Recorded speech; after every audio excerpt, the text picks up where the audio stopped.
Welcome to UA TV. ప్రజాహిత యాత్ర మూడవ రోజుకు చేరుకుంది. మనతో పాటు కొత్తకొండలో ఉన్న జాతీయ ప్రధాన కార్యదర్శి బండి సంజయ్ గారు ఉన్నారు. వారితో మాట్లాడదాం. ప్రజాహిత యాత్ర ఎలా కొనసాగుతుందని. అన్న నమస్తే. ప్రజాహిత యాత్ర ఎలా కొనసాగుతుంది? రాత్రి వరకు మహిళలు మంగళహారతులు ఇచ్చి వెల్కమ్ చెప్తున్నారు. ప్రజాహిత యాత్ర మొదటి విడత సిరిసిల్ల వేములవాడలో బ్రహ్మాండంగా కొనసాగింది. ప్రజలందరూ పెద్ద ఎత్తున తరలి వచ్చినారు, స్వాగతం పలికినారు. దాంతోపాటు రెండో విడత కూడా నిన్న ఉస్నాబాద్ నియోజకవర్గం ప్రారంభమైంది. నేను రాత్రి మీలో చూసారు, నైట్ 11:30 వరకు కూడా గ్రామాల్లో ప్రజలు తండోపతండాలుగా స్వచ్ఛందంగా తరలి వచ్చి ఇక స్వాగతం పలుకుతూ ఉన్నారు. మంచి స్పందన ఉంది.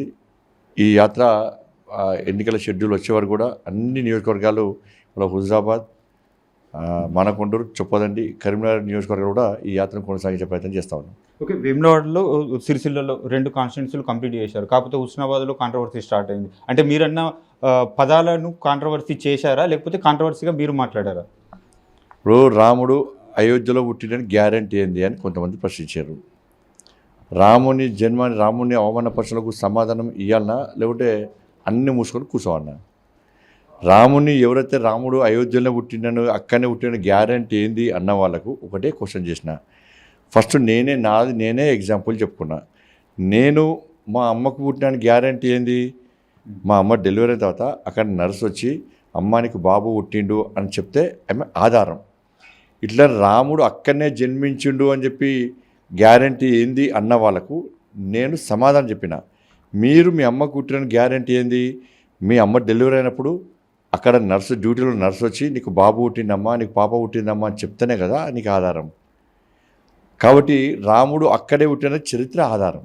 కాబట్టి రాముని యొక్క జన్మస్థలాన్ని వివాదాస్పదం చేసిన ప్రయత్నం చేయదని చెప్పి విజ్ఞప్తి చేస్తున్నా.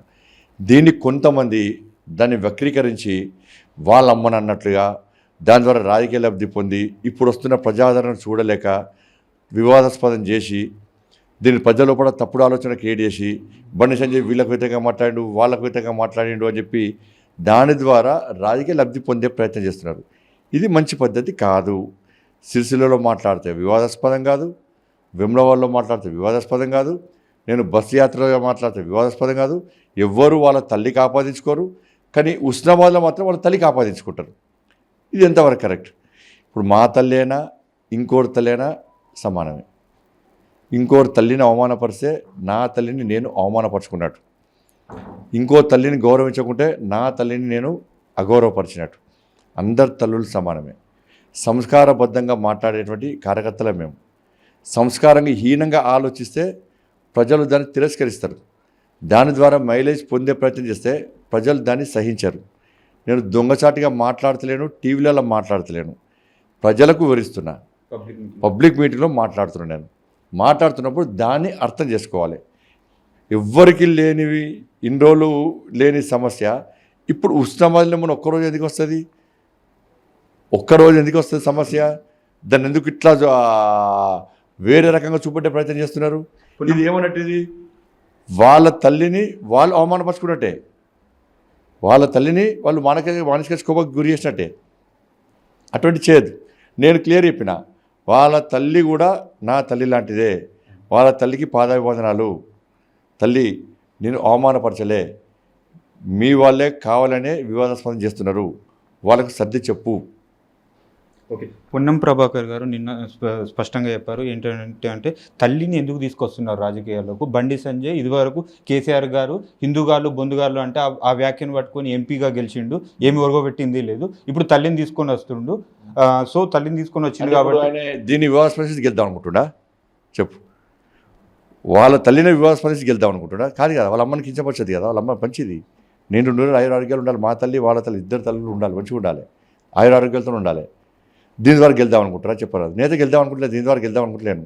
మేము ఏం చెప్తున్నాం? అభివృద్ధి చెప్తున్నాం. మేము చేసిన అభివృద్ధి చెప్తున్నాం. మోడీ గారు చేసిన అభివృద్ధి చెప్తున్నాం. మోడీ గారు ఒక సంక్షేమ ఫలాలు చెప్తున్నాం. కాంగ్రెస్ పార్టీ 6 గ్యారెంటీలు ఇచ్చిన విషయంలో అమలు చేయాలని కూడా డిమాండ్ చేస్తున్నాం. ఇవన్నీ పక్కకు పెట్టమని ఫస్ట్. వాళ్ళ కడుపు నొప్పి ఏంటంటే ప్రజల లోపల చర్చ జరుగుతున్నది. కాంగ్రెస్ పార్టీ 6 గ్యారెంటీలు 100 రోజుల లోపల అమలు చేస్తామన్నారు. తెలంగాణ రాష్ట్రం అప్పుల పాలైన విషయం వాళ్ళకి తెలుసు, మాకు తెలుసు. వాళ్ళు ఎలక్షన్ ప్రచారం చేశారు. అప్పులు తీర్చాము, దాంతోపాటు 6 గ్యారెంటీలు అమలు చేస్తామన్నారు. ఆ విషయంలో ప్రశ్నిస్తుంటే ఇవాళ దాన్ని ప్రజల దృష్టి మళ్లించడానికి 6 గ్యారెంటీల విషయంలో ప్రజల దృష్టి మళ్లించడానికి ఇవన్నీ వేషాలు. ఎన్నికల కూడా వస్తుంది, 2 రోజుల్లో పడుతుంది, వారం రోజులు 10 రోజులు వస్తుంది. వచ్చినప్పుడు ఎన్నికల కోడ్ పేరు తప్పించుకుంటారు. ఇప్పుడు ఏమంటారు, గ్యాసు కరెంటు ఇవి 2 మాత్రమే, ఈ 2 అమలు చేస్తాం, మిగతా అమలు చేయమన్నట్టు. ఎందుకంటే ఎన్నికల కోడ్ వస్తుంది చెప్పండి. ఇవన్నీ పక్క పెట్టు. ఫస్ట్ 6 గ్యారెంటీల సంగతి ఏంది? 6 గ్యారెంటీలు ఇందిరమ్మ ఫోటో పెట్టుకొని 6 నెంబర్ మీద పెట్టుకొని 6 గ్యారెంటీలు 100 రోజుల పాటు అమలు చేస్తామన్నారు. చేస్తారా చేయరా? అభివృద్ధి మీద చర్చ జరగాలి, ఇచ్చిన హామీ మీద చర్చ జరగాలి. లేనిపోని వివాదాస్పద అంశాలు తీసుకొచ్చి దాని ద్వారా నన్ను డ్యామేజ్ చేసి, మా పార్టీని డ్యామేజ్ చేసి, ఇలా ఉన్నటువంటి వాతావరణం చెడగొట్టే ప్రయత్నం చేస్తే దాన్ని ప్రజలు గుర్తించరు, సహించరు. నేను మాట్లాడేది పబ్లిక్ మీటింగ్లోనే మాట్లాడుతున్నా. 100 రోజుల అంటే నేనేమంటున్నా అంటే, అట్లా వివాదాస్పదం చేసిన వ్యక్తులకు సవాల్ చేసిన అదే ద్వారా దాని మీద గెలుస్తారా మీరు? గెలుస్తారా? చలో నేను ఓడిపోతే నేను రాజకీయ సన్యాసం తీసుకుంటా. మరి వాళ్ళు ఓడిపోతే వాళ్ళు దానికి కట్టుబడి ఉండాలి కదా, వాళ్ళు అన్నమాట కట్టుబడి ఉండాలి కదా. వాళ్ళు ఓడిపోతే వాళ్ళు కూడా రాజకీయ సన్యాసం తీసుకుంటారా? మంత్రి పదవికి ఎమ్మెల్యే పదవి రాజేసి రాజకీయ సన్యాసం తీసుకుంటారా? ఎవరైనా కానీ ఎవరంటే వాళ్ళు దాని సిద్ధమా? చెప్పండి మరి. ఎందుకు మరి తప్పనప్పుడు ఎందుకు సవాలు స్వీకరిస్తలేరు? ఎందుకు వివాదాస్పదం చేస్తున్నారు? వాళ్ళ తల్లి కూడా పాదయాబంధాలు అని చెప్పిన, మా తల్లితో పాటు వాళ్ళ తల్లి కూడా పాదయాబంధాలు అని చెప్పిన. దాన్ని ఇంకా మూర్ఖత్వం ఆలోచించేది, దాన్ని ఎవరు సహించేదాన్ని. అడ్డుకుందాం, ప్రజాహితాన్ని అడ్డుకున్నాం. ఇక ఫ్లెక్స్లు పొట్ట కూటి కోసం ఇక్కడ ఫ్లెక్స్లు అడ్డుకుంటారు, రాడ్లు ఎత్తుకపోడు, కార్యకర్తల మీద అడ్డుకునే ప్రయత్నం చేస్తాం. దీన్ని తిరగనీయమంటే గతంలో బీఆర్ఎస్ పార్టీలు గిట్నే వేసారు. కేసీఆర్ కొడుకట్లు వేసిండో ఈయన అట్లా చేస్తున్నాడు. సేమ్ కేసీఆర్ కొడుకుతోని బీఆర్ఎస్ పార్టీ కొలాప్స్ అయిపోయింది. ఇప్పుడు ఈయనతోని కాంగ్రెస్ పార్టీ కొలాప్స్ అవుతుంది. నేను అడుగుతున్నా, అవన్నీ పక్క పెట్టు. 6 గ్యారెంటీలు 100 రోజుల పాటు నువ్వు అమలు చేస్తావా? 100 రోజుల కౌంట్డౌన్ కూడా స్టార్ట్ అయింది. 80 రోజులు అయిపోయింది దాదాపు తెలిసి. ఇంక 20 రోజులు ఎలక్షన్ కోడ్ వస్తుంది. ఎలక్షన్ కోడ్ పెడితే తప్పించుకోదు. మళ్ళీ 2 గ్యారెంటీలు ఇచ్చి మిగతా 2 హామీలు నెరవేర్చి ఇంకో గ్యారెంటీలు అమలు చేయమని చెప్పి అన్నది మీరు. దాన్ని స్పష్టం చేయమని చెప్పండి, దాన్ని సవాల్ రమ్మని చెప్పండి, చూద్దాం. ఓకే తెలంగాణలో అతిపెద్ద పండుగ అయిన మేడారం హిందూ కట్టర్గా చెప్పుకునే కేసీఆర్ గారు కూడా ప్రభుత్వానికి సెలవు ప్రకటించలేరు. ఇప్పటి ప్రభుత్వం కూడా సెలవు ప్రకటించలేదు. దీని మీద మీ స్పందన? వాళ్ళు విమర్శలు ప్రతి విమర్శలకే గత ప్రభుత్వం కానీ ఈ ప్రభుత్వం కానీ ప్రయత్నం చేస్తున్నది. నరేంద్ర మోడీ గారు రావాలి, లేకపోతే అమిత్ షా గారు రావాలంటే దానికి ఒక ప్రాసెస్ ఉంటుంది. ఇక్కడి నుంచి మీడియాలో మాట్లాడి నరేంద్ర మోడీ గారు రావాలంటే వస్తారా? అది ప్రధానమంత్రిని గౌరవపరిచినట్ట, అగౌరవపరిచినట్ట, రమ్మన్నట్ట, వద్దన్నట్ట. లేకపోతే రాకుంటే వివాదాస్పదం చేద్దామని చూస్తారా? అది కాదు కదా. సరే, మేడారం జాతర సందర్భంగా పెద్ద పండుగ కాబట్టి దాన్ని సెలవు ప్రకటించాల్సిన బాధ్యత ప్రభుత్వాల మీద ఉంది. తప్పకుండా మా ప్రభుత్వం ఏర్పడిన తర్వాత పక్కా సెలవు ప్రకటిస్తాం. కాంగ్రెస్ నాయకులందరూ కలిసి ఈ శ్రీరాముని పేరు చెప్పుకొని ఓట్లు దండుకోకండి అని స్పష్టంగా చెప్తున్నారు. మరి ఎందుకు వెళ్తున్నారు శ్రీరాముని పేరు? మరి వాళ్ళను బాబ్రీ మసీద్ పేరు చెప్పుకొని ఓట్లు అడుగుమని చెప్పండి. ఎవరద్దన్నారు? వాళ్ళను బాబ్రీ మసీద్ పేరు చెప్పి ఓట్లు అడుగుమని చెప్పి వద్దనండి. ఏమన్నా రాముడు పుట్టిన స్థలంలో జన్మస్థలంలో అయోధ్యలో రామ మందిరం నిర్మాణం నిర్మిస్తున్నాం. ఇలా బలైపోయింది మా కార్యకర్తలు. అనేక మంది ములాయం సింగ్ కాల్పులో బలైపోయారు. కాంగ్రెస్ వాళ్ళు త్యాగాలు చేసిరా? మేము త్యాగాలు చేసినాం. త్యాగాల గొప్పతనం ఏంది, త్యాగాల వల్ల పడ్డ ఇబ్బందులు ఏదో మాకు తెలుసు. ఇలా 80% ఈ దేశంలో 80% ఉన్న హిందువుల యొక్క ఆరాధ్య దైవమైనటువంటి రాముడు జన్మిస్తున్న స్థలంలో రామమందిరం నిర్మించుకోవడానికి కూడా ప్రాణత్యాగాలు చేసేటువంటి దౌర్భాగ్య పరిస్థితి కల్పించేదోరు కాంగ్రెస్ ప్రభుత్వమే కదా.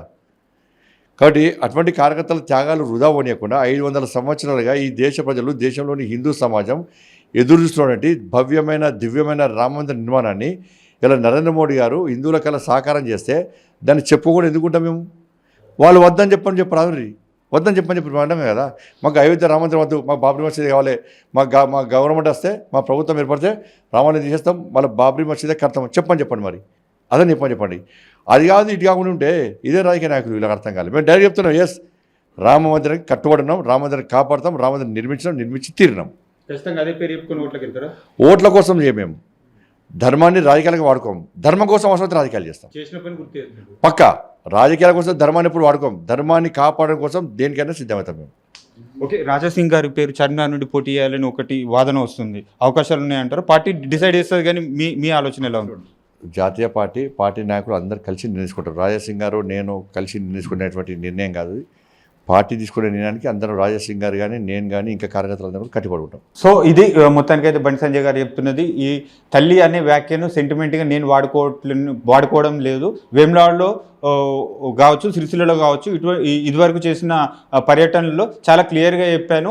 రాముడు ఎక్కడ పుట్టిండు అంటే అయోధ్యలో పుట్టాడు అన్నదానికి చరిత్ర ఎలాగైతే చెప్తుందో, నాపైన నేనే ఒక ఎగ్జాంపుల్గా నేను ఎవరికి పుట్టాను, నా తల్లికి పుట్టాను అని ఒక ఎగ్జాంపుల్గా చెప్పాను. వేములవాడలో, సిరిసిల్లలో లేని బాధ ఇక్కడ హుస్నాబాద్లో పొన్నం ప్రభాకర్ గారు తన పైన వేసుకొని ఎందుకు దీన్ని కాంట్రవర్సీ చేస్తున్నారు, తల్లిని వాడుకునేది పొన్నం ప్రభాకర్ గారు అని చాలా క్లియర్గా చెప్తున్నారు. నాకైతే వాళ్ళ తల్లి గారిని చాలా గౌరవిస్తున్నానని చాలా క్లియర్గా చెప్పారు.